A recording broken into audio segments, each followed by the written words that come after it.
Jaalatamoo hordoftoota Abdii Miidiyaa bakka jirtanitti nagaan araarri jaalalli fi eegumsi gooftaa keenya Yesuus Kiristoos isiniif haa baay'atu. Akkam jirtu nagaa keessanii?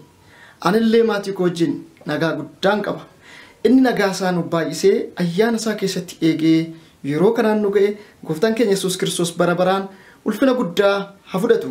Har'a sagalee Waaqayyoo laphee koorra bule daqiiqaa muraasa keessatti garuu ergaa guddaa of keessaa kan qabu isiniin ga'uuf toora kanatti dhufuu kooti. Dubbii sagalee Waaqayyoo keessaa Wangeela Maarqos boqonnaa 1 lakkoofsa 40 jiruun isiniif dubbisa. Akkas jedha. Namni dhagni isaa lamxaa'e tokko gara Yesuus dhufee jilbeeffatee fedha kee yoo ta'e na qulleessuu hin dandeessa jedhee kadhate.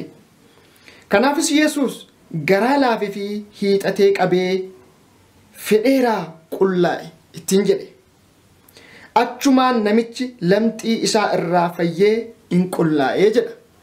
Waaqayyoof galanni guddaan haa ta'u.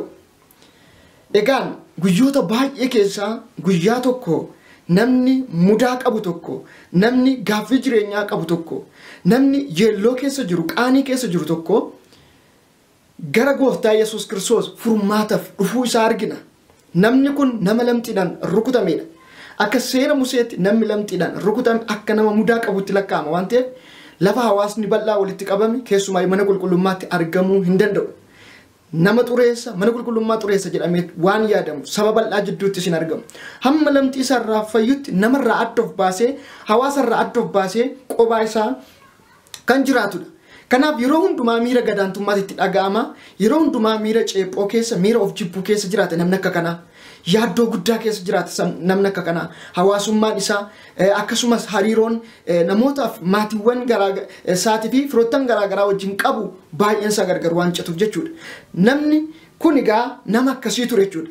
Nama kanatu furmaata kallattiiwwan garaagaraatiin dhabee, fala kallattiiwwan garaagaraatiin dhabee miira gaddaaf dhiphinaa keessa too jiru gooftaan Yesuus Kiristoos akka isa furuu danda'u, akka birmaduu isa baasuu danda'u, akka ba'aa isaa, yeelloo isaa, ceephoo isaa isarraa kaasuu danda'u bareetu gara Yesuus Kiristoos dhaqee jilbeeffatee yoo fedha kee ta'e na qulleessuu dandeessa, na fayyisuu dandeessa, bilisa na baasuu dandeessa jedhe. Akka gooftaan Yesuus isa fayyisuu danda'u, akka inni isa fayyisuuf humna qabu, aboo qabu bareetu fuula isaatti jilbeeffatee gaafate. Baay'ee kan nama ajaa'ibu ergaan konni guddaan gooftaan Yesuus Kiristoos maal jedheen? Fedheeraatii qullaa ittiin jedha. Fedheeraatii qullaa ittiin jedhe. Asirratti maal jedha? Gooftaan Yesuus garaa laafeefiitu jedha. Ergaan kwarraa gooftaan Yesuus garaa siif laafa. Ilmi Waaqayyoo Yesuus garaa siif laafa. Namicha dhiphina keessa jiru, namicha gadda keessa jiru, namicha hamileensaa cabe kanaaf garaa laafeefiitu fedheeraatii qullaa ittiin jedhe. Sanaan booddee namichis lamxii isaarraa hin qullaa'e jedha. Koottoo obboleettii koo, koottoo obboleessa koo, koottaa qulqullootoo maatii Waaqayyoo ergaan isinitti hima. Tarii haala rakkisaa keessa jiraachuudhaan kan ka'e, ba'aan isin tulfaachuudhaan kan ka'e, ceephoo baattanii, dhiphina baattanii, mudaa jireenyaa, mudaa jiruu baattanii wajjin gatantaraa kan jirtan. Ba'aa keessan qooddachuudhaaf, gaaffii keessan itti qooddachuudhaaf gara namaa dhaqxanii warri furmaata fala dhabdan, nama garaa isiniif laafu kan dhabdan, abbaan, haati, obboleessi, obboleettiin, hiriyaan, namni isin jaallattan, namni isin jaallatu. Guyyaa rakkinaatiif na qaqqaba namni isin jettan garaa isinitti jabaatee kan koo eenyutu laala kan koo falli eessaa dhufu warri jettan yaa misraach Yesuus garaa isiniif laafa kan garaa isiniif laafa kan ba'aan keessan gaaffiin keessan isa dhibu ilaalee hidhii xuuxee akka namaa kan isin biran darbin kan garaa isiniif laafu Kiristoos jira. Kiristoos garaa isiniif laafa. Kiristoos garaa isiniif laafa. Kiristoos garaa isiniif laafa. Haaleluyyaa. Kanaaf namni garaa natti jabaaten jedhina, firri garaa natti jabaaten jedhina, barri natti ulfaaten jedhina, kan bara isiniif salphisu, kan haala ulfaataa keessan keessaa butee isin baasu. Inni dhiphinni keessan, gaddi keessan laphee isaa tokko kan garaa isiniif laafu ilmi Waaqayyoo Yesuus Kiristoos jira. Isa waammadhaa gara isaa koottaa. Yoo fedha kee ta'e na qulleessuu dandeessa jennaan Kiristoos garaa laafeetu fedheeraa qullaa ittiin jedhe. Namichi isin qullaa jechuudha. Maqaa gooftaa Yesuus Kiristoos hin har'a ba'aa baattanii kan rakkataa jirtan, dhiphina keessa kan jirtan nan jedha qullaa'aa.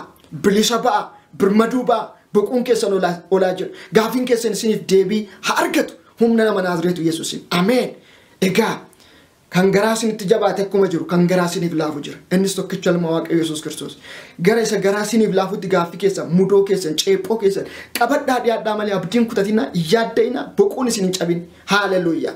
Furmaata qaban isin dhiphise. Haaleluyyaa. Yesuus gooftadha. Yesuus garaa siif laafa.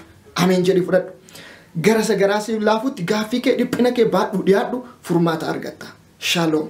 Baay'een isin jaalladha. Ani obboleessa keessan Pastor Dandanaadha. OBD Media subscribe godha. Sagantaa keenya guutuu akka argattaniif yeroo hundumaa karaa OBD Media YouTube irraan, FB irraan akkasumas Telegram irratti nu hordofaa eebbifama.